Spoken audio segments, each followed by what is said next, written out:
Indépendance, cha-cha, tozumiye. Oti kwanza, cha-cha, tubakidi. Au table ronde, cha-cha, baganye. Oni panda, cha-cha, tozumiye. Indépendance, cha-cha, tozumiye. Merci beaucoup. Sainte Live Television yako mimi ni Tito Chuma Chuma. Karibu tuweze kuanza na wewe. Shukrani. Nous sommes avec Boniface Sundani, l'un des anciens combattants, l'un des fils du territoire de Calais natif de Bouzi. Nous sommes en train de parler avec lui concernant aujourd'hui la journée de l'indépendance de notre pays, la RDC, depuis 1960.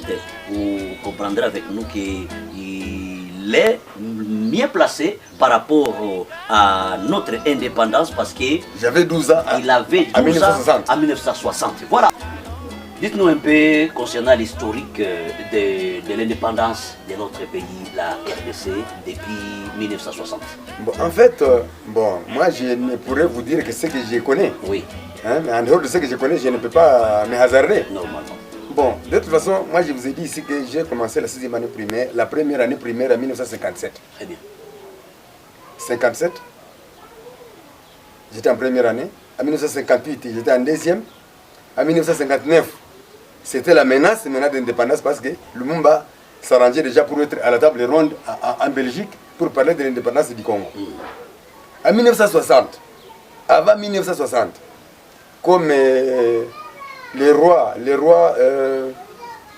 Bodo avaient déjà accepté à ce que le Congo soit indépendant, alors il y a eu abus par les forces de l'ordre. Ils ont commencé à menacer les Bazungu, voire même violer leurs femmes. J'ai des CD qui peuvent les prouver. Ok. Ici. Bon alors, cependant, Lumumba, quand il était allé à la table ronde en Belgique, dès son retour, il n'a pas pu être tolérant. Oui. Il s'est hasardé vite à commencer à bousculer les Bazungu. Pour qu'il puisse quitter le Quitter, pays. oui, à la hâte. Et laisser tout. Oui, et laisser à la hâte. Il n'a pas toléré. Cette intolérance est l'une parmi les causes de sa mort. Comme nous avions des Bazungu sur place ici. Okay. Parce que dans toutes les plantations environnantes, il n'y avait que des Bazungu. Il n'y avait que des Blancs, des agronomes. Oui, Makelele, Kazo, tout ça, Mubimbi. Très bien. Ici, à Avenue Katanga, il y avait un Muzungu aussi. Ici à l'Avenue Katanga? Oui, il y avait une maison de Muzungu là-bas qui occupait Yote Akiga. Ah bon? Oui, c'était sa plantation. Et quel était le rôle de ces Bazungu? Les Bazungu là, ce sont des agronomes. Ce sont eux qui ont commencé pour la première fois à planter, à constituer les plantations de café. Des cafés. Ah bon, oui, merci beaucoup. Alors, donc, pour dire que ce sont nos familles qui cultivaient ces cafés. Oui, c'est ce qui était la main d'œuvre de ces Bazungu là. Parce que quand ils récoltaient les cafés, après les avoir séchés, les sachets, ils avaient un camion qui les amenait à l'OPAC. À l'OPAC et à Goma. Goma, oui. Office des produits agricoles et du Kivu. Ah. En sigle. Jadis, c'était en quelle année? Non, avant même que jeunesse. Ok. Oui, avant que jeunesse. Oui. Il y avait OPAC. O égale office, okay. P égale produit, A égale agricole, K égale Kivu. Ok. Voilà. OPAC. Là où ils amenaient leur café là-bas, après les avoir séchés. D'ailleurs, mon grand frère était gérant d'une plantation ici. Ça, c'était avant l'indépendance. Avant l'indépendance. Et après l'indépendance, qu'est-ce qui a été arrivé? Bon, après l'indépendance, ce qui avait un peu obstrué l'histoire, c'est nos confrères Zaïro à l'époque. Oui. S'étaient précipités aussi pour être très menaçants. Okay. Même certains Bazungu qui s'apprêtaient à partir, mais dans le calme, étaient bousculés.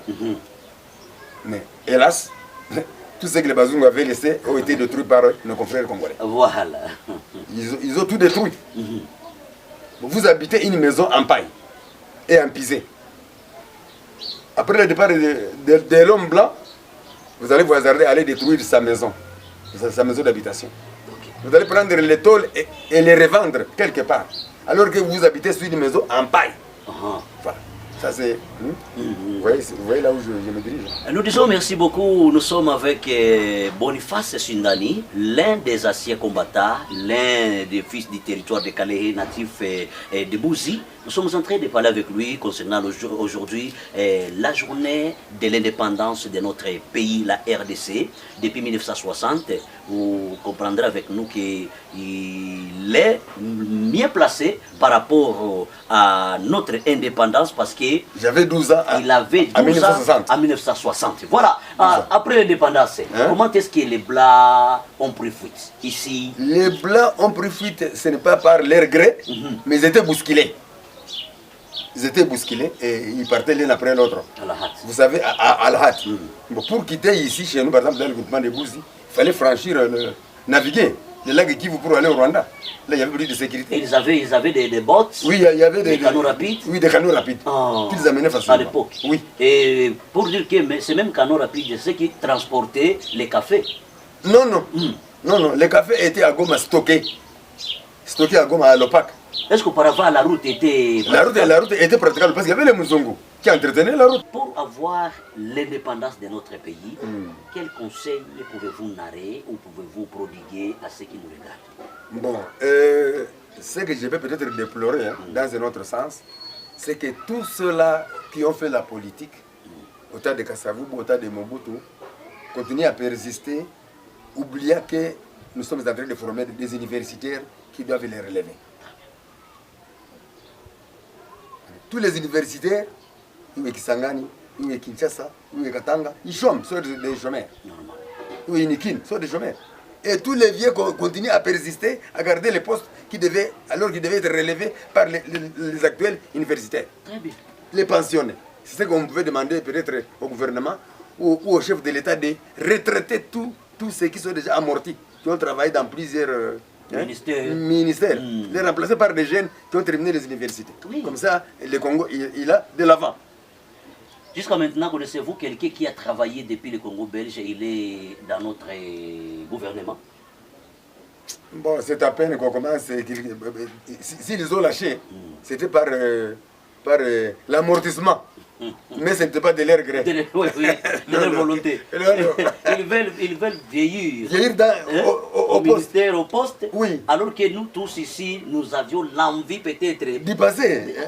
Oui. Normalement, faire la relève. Ça, c'est un bon conseil. Oui. Et sinon, les engins automoteurs ne pouvaient pas se régler. Oui, normalement, oui. Normalement.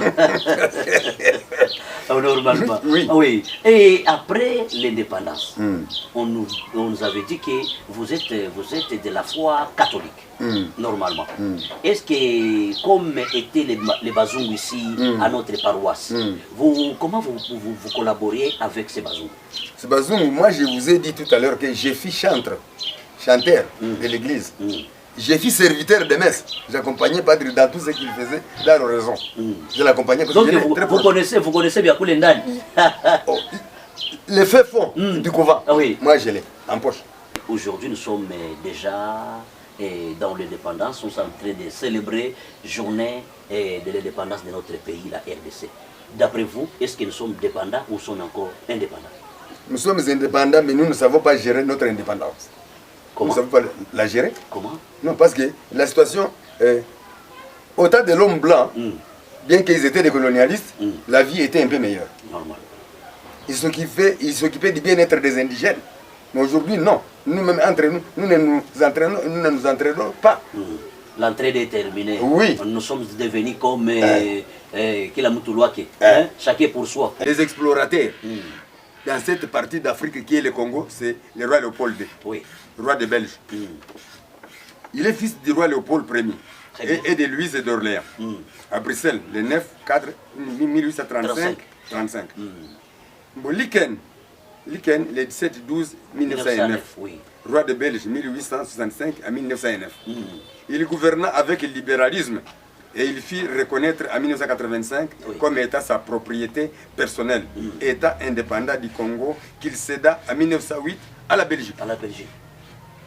je vois vous avez presque toutes les photos. Oui. Et depuis l'État indépendant, et nous avons Congo belge, Constitution Ok. Louabourg, Ok. indépendance du Congo en Ok. 1997, Ok. et République du Zaïre En 1971. en 1971. Ok. Bon, de toutes les façons, ce que moi je peux dire, hein, vous voyez au tas des drapeaux ici. État indépendant du Congo, c'était notre drapeau. Oui. Hein? De couleur bleue avec, Avec, étoiles jaunes. Oui. Bon, ici, Il y a trois couleurs. il y a, Noir. en 1908, Congo belge maintenant. Le drapeau a la couleur noire, couleur jaune et couleur rouge. Oh. C'est le président Kassavoubou, dont nous venons de faire allusion ici. Et il travaillait avec Patrice Emery Lumumba, Ok. notre libérateur, fils de Françoise Tolenga et de maman Amato, morte à Kinshasa le 13-7 de l'an 2000, à l'âge de 100 ans, Ok. la mère de Lumumba. On a loué à Katakokombe, c'est dans les Kasaï oriental, oui. le 17 1925. 25.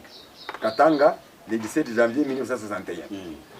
Premier ministre, Lumumba, premier ministre de Joseph Kasavubu, 24 juin 1960. Aujourd'hui, nous sommes le 30 Le juin. 30 juin. Nous sommes en train de célébrer 65e Année, anniversaire oui, de l'indépendance. année de l'indépendance de notre pays, Ok. la RDC. Ok. Alors, comment est-ce que Lumumba et Mobutu, hein, nous avions entendu que Mobutu était militaire. Était militaire. Hein, Oui. et pour accéder au pouvoir, qu'est-ce qui s'est passé? Bon, Mobutu c'était un ancien militaire. Il a fait l'école de comptable à Kananga, Ok. à Luabou. Il était sergent. Mobutu. Il n'a jamais été lieutenant ou major ou capitaine. Non, non. Sergent-major. Sergent tout court, comptable, au-delà de la colonie. Alors, comme il était un garçon éveillé, Lumumba va... les choix va tomber sur Mobutu. Mobutu, oui. À Kananga. Dit non, comme c'est un garçon courageux, tout Donc, ça. aujourd'hui, dans tout ça. ce pays. Ok, nous avons les Bazungu. Oui. Celui-ci va représenter l'armée. Conduire à la tête de l'armée. Oui, à la tête de l'armée que les Muzungu avaient laissé. C'est ainsi que Lumumba va le nommer chef de l'armée. Chef d'état-major. Chef d'état-major de l'armée. Lui, premier ministre, et Kassavou, président. Voilà. Nous sommes avec Sindani Boniface qui est en train de nous narrer les histoires anciennes, les histoires de succès de notre pays, la RDC. Bon, ici, Voilà. ici c'est la tombe du maréchal d'Isaïr. Alors donc, qui est Mobutu? Mobutu, c'est Voilà la tombe de notre maréchal. Ici, nous au sommes cimetière militaire de Rabat, au Maroc. au Maroc. Oui, c'est sa maison. Oui. Le cercueil est là. La tombe Elle est du visible, maréchal du Zaïre. Oui, oui. Ouais. Mais Mobutu, C'est Seko. Oui. Et pourquoi vous gardez toujours ça? Moi, je l'ai eu à Kinshasa. J'étais là. Pour dire que vous êtes un ancien combattant. Oui. Oui. Alors, après être chantre dans l'église Bobandana, vous faisiez encore quoi? Bon, je faisais, quand j'étais chantre, j'étais encore à l'école. Oui. Bon, après avoir terminé la 6e année primaire, en 1963, Oui. j'ai été admis au collège Luanga des frères maristes, Ici même. ici à Bobandana. Ok. Comme qui? Élève, Voilà. élève, en première année cycle d'orientation, en 63. Non, en En 64, 64. Bon. En 66, j'ai décroché mon brevet de cycle d'orientation chez les frères maristes ici. Et j'étais interne à 100 mètres de chez moi. Parce que j'étais turbulent. Ok. Alors, ma grande sœur qui était maîtresse, j'ai été que je sois interné. Que je sois interné à quelques mètres de chez moi. À l'école primaire, il y avait l'internat. Ok. À l'école des frères maristes, il y avait aussi l'internat. C'est-à-dire, dans les chapelles, dans les vigiles, comme on les appelait, Les chapelles, oui. ça se limitait à première année primaire, deuxième, troisième. Ok. Si vous montez à quatrième, il faut venir à Wandana. Et vous êtes interne. L'école primaire avait son internat en particulier. L'école primaire. Le temps de Frère Ignace Ouest. Moi, j'étais aussi interne. Ok. Oui. Bon, après, quand j'ai terminé la cycle d'orientation, je n'étais pas tellement fort en sciences. Les frères, les Bazungu, ils m'ont trouvé à moi un homme de lettres. Ok. Ils m'ont expédié au collège Mwanga. Donc vous étiez très intelligent. Oui, j'ai parlé beaucoup français. Je savais l'écrire, je savais tout ça, tout ça. Alors j'ai été m'envoyer là-bas faire la section littéraire. Normalement, il y a une grande différence entre les écoles d'aujourd'hui et les écoles des... Oui, parce que nous on commençait à parler français à partir de la 4e année primaire. Oui. On parle français. On connaît la dictée, la calligraphie, ceci, tout ça, la rédaction. Tout ça. Mais aujourd'hui, même si vous pouvez demander à un enfant qui fait le jeune 1 de faire même écrire une lettre à son papa. Bon. C'est une lettre bizarre. Bizarre. Voilà. Alors pour terminer, Boniface, c'est quand il enfant de Sindani. Moi je suis le 6e. 6e enfant de Sindani. Et vous tous vous êtes encore ici? Non. Le premier enfant c'était une fille, Elisabeth. Elle est décédée. Bon, après Elisabeth, il y a eu Charles. Oui. Il est décédé il n'y a pas 10 ans. Après Charles, il y a Marie. Marie est décédée il n'y a pas bientôt 1 année et demie. Oui, Marie, elle est décédée, oui. Ah, oui. Elle est décédée à Goma, on l'avait enterrée chez nous là-bas. Normalement. Après Marie, il y a Agnès. Agnès, elle réside à Chacha. Elle est encore vivante. Elle est fille maîtresse ici. Et son mari était professeur à l'université. Okay. Elle reste à Chacha avec son mari. Il y a maintenant Gustave. Gustave, c'est lui qui me précède. Okay. Il a fait l'école normale à Mbujimaï. Il a été chef de poste d'arrêtement administratif ici, à Nyabibwe. Et dernièrement, il était conseiller du gouverneur à Bukavu. Gustave Sindani. Oui, c'est lui qui me précède. Okay. Il est aujourd'hui à la maison là-bas. Et puis après Gustave, c'est moi Boniface. Après moi, Boniface, il y a Jean. Jean, c'est le propriétaire du bâtiment Kadeko, qui est en même temps chauffeur de l'ambulance et de l'hôpital général. Très bien. Voilà. Moi, je suis le 6e. Et aujourd'hui, vous avez quel âge, vous? Moi, je compte 77 ans. 77 ans? Oui.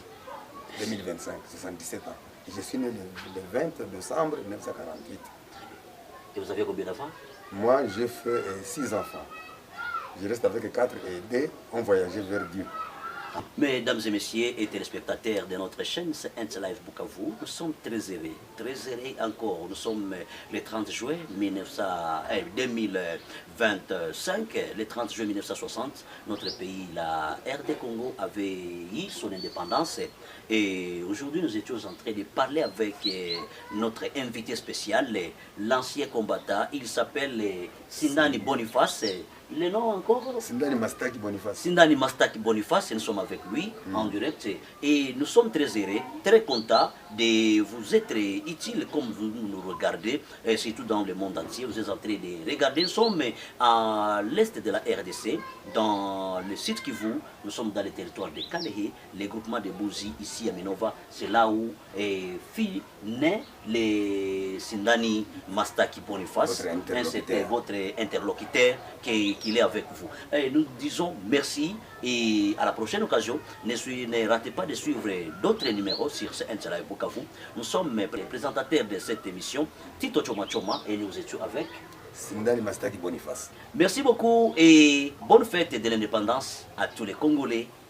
Ciao, ciao. Indépendance.